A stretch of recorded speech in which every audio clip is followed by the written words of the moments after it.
It's been 20 weeks since I uploaded the first devlog for my dream game Any Journey. Since then I've added and changed a lot, and in this video you will get to see all of that progress condensed into just 10 minutes. Here we go. Any Journey is my attempt at a procedural RPG. The idea started when I was playing Skyrim a few years ago. The way I liked to play was to create a character and give them a backstory and unique traits and just let them loose on the world, with the goal to become a specific build that I wanted to try out. Like a pure mage that uses only frost-themed items, or an assassin who is only concerned with himself.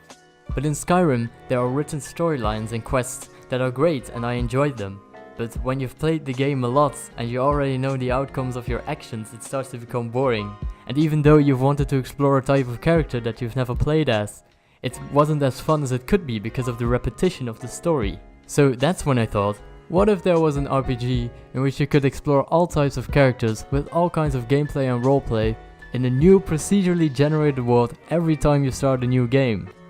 So I wrote down some ideas and I started to develop a prototype.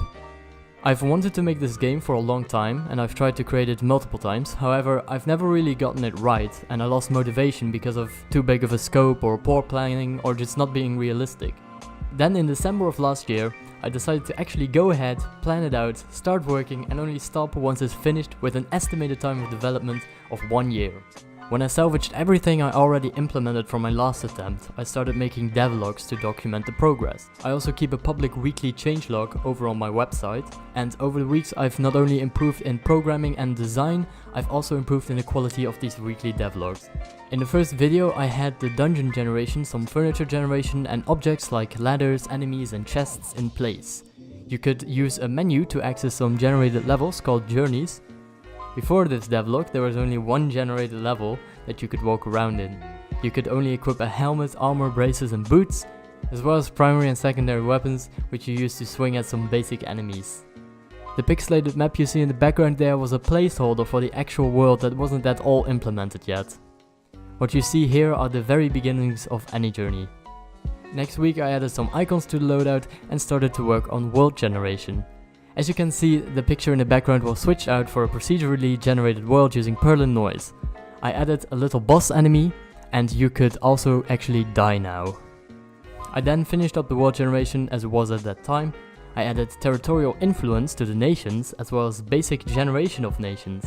I thought that I was going to use this bottom bar to allow you to access the different menus, but later on I removed it. In the third devlog, I also fleshed out the nations so they now have a ruler with the iconic placeholders. I introduced the idea of different types of nations, so there could be tyrannical empires as well as idealist republics in the same game, all procedurally generated. Week review. After dealing with all those world building mechanics, I switched my focus to develop better actual gameplay. I introduced a nice camera which can zoom in and out, as well as adding a lighting system. The zooming in and out required me to entirely redo the way that the positioning and rendering of objects is handled, as well as the graphical representation of the level grid. At this point I realized that if I wanted to expand the game more, I would have to implement an actual rendering strategy that doesn't just rely on the Java art library. So I had to learn how to use Joggle to implement OpenGL rendering. This was tiresome work, I'm glad I did it then. However, to prevent me from becoming extremely bored, because all I did was rendering, which doesn't actually change any in-game content, I added enchantments to the items, as well as jewelry and consumables like potions so you can regain health or stamina. Then I wanted to make the levels make sense, because until now if you were to access a ladder, you would just spawn at a random spot in a newly generated level. To make this transition make more sense, I added ladders that go upwards and implemented a system in which one point in a floor serves as a connection between floors, which the next level down will have to connect to its open spaces. It can then generate a connection point of its own for the next level down. The floors were still newly generated, so you had to wait a bit when you entered a ladder. But it made a lot more sense because now you don't just spawn at a random spot when you climb up or down ladders. I also added a wooden tile set and some grass which appeared outside, so you can have an actual sense of being in a world. I still wasn't done with the levels, and next week released the Even Better Levels update. Before, the levels were generated freshly when you accessed a ladder. However, this caused all of the objects to be reset when you leave a floor and enter it again, which causes the enemies to respawn. It was also annoying to wait for a level to generate and load, so I made it so that the levels all generate and get stored in the RAM when you enter a location. Now the dead enemies won't respawn and you wouldn't have to load during your gameplay. I also added a locking system so the ladder down can lock and you can unlock it when you get the key from the boss.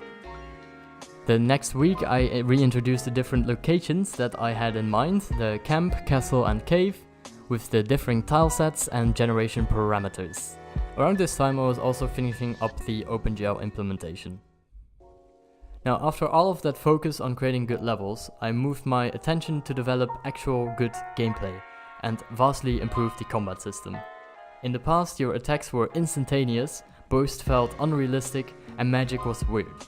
To be fair, I haven't touched magic at all since then and I can hugely expand in that direction, but this update was a huge improvement. The enemy AI also got an upgrade in the following week, and the code for the enemy AI was almost a year old, translated from the old GameMaker days. This enemy AI update was the 10th devlog, making it the 10th consecutive week of development. I think that at this milestone my focus went from struggling to get the game functioning and making sense, to actually improving the crude mechanics and implementing those grander ideas that I had when I was working on more fundamental parts like rendering. The next week I started to work on alpha version 0.7, I overhauled the world generation and the map. Instead of having this map menu in the background when you had to click through menus to access levels, I wanted you to be able to travel in the world and enter locations. So that's what I started to work on. I added map tags, increased the detail of the map and the look and feel of the map. I even implemented a world lighting system as well as time. Now we had a real functioning world. After this, I wanted to focus more on the RP part of the RPG. So I added taverns where you can talk to NPCs.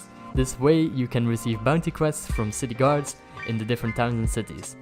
In these taverns you can also talk to regular tavern dwellers who can respond to actions you take in the world, or they can just joke around with you. I wanted to expand these taverns in the future. And now I wanted to make the final higher generation step and add a main menu, where you can create games in which you have a generated world with generated nations, with generated quests, to generated locations where you'll find generated items to fight to get your generated reward. Any journey. Then I added a character creator, portraits in the main menu, saving, some settings, color coding of map tags and a new ruin location. Along the way I also added more furniture as well as more armor to the game. After that I thought that not only you should be able to have a special custom player portrait, the entire world should have a character. So I added some external feature generation to the people of the world, and I added hair. Finally, the people had hair. So then we have a peaceful world full of people with hair. Now let's destroy this idealistic fantasy and implement war. The nations were kind of unimportant up until now, so in Alpha 0.8 I gave the nations actual relations between each other, an opinion of each other. I reduced the number of types of government to 5 select ones, which I can make unique and different from each other, like a monarchy and a republic.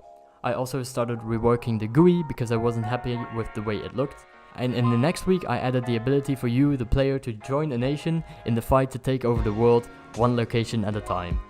Then in 0.9 I started to work on the player GUI and the player in general. A big part of the game is the improvement and progression of the player by leveling and looting. To facilitate that we want a nice player menu as well as a sortable inventory, clear and concise quest menu and a player info menu. So I worked on all of these things and implemented them slowly. In devlog 19 we were almost finished with the GUI and now I wanted the leveling to be really enjoyable. I wanted a giant skill tree that will define the abilities of your character. In the most recent devlog, number 20, I covered the most recent 0.9.1 skill rework and the skill tree, which is represented in the new 0.9 player UI. It's been 20 weeks with 20 devlogs every Saturday. If you've enjoyed this summary, please leave a like and consider subscribing to become part of the project. Feel free to comment any feedback, ideas or any other commentary in the comments below. You can watch all of the devlogs back in this playlist, but be careful because I've also improved in the quality of videos over the weeks.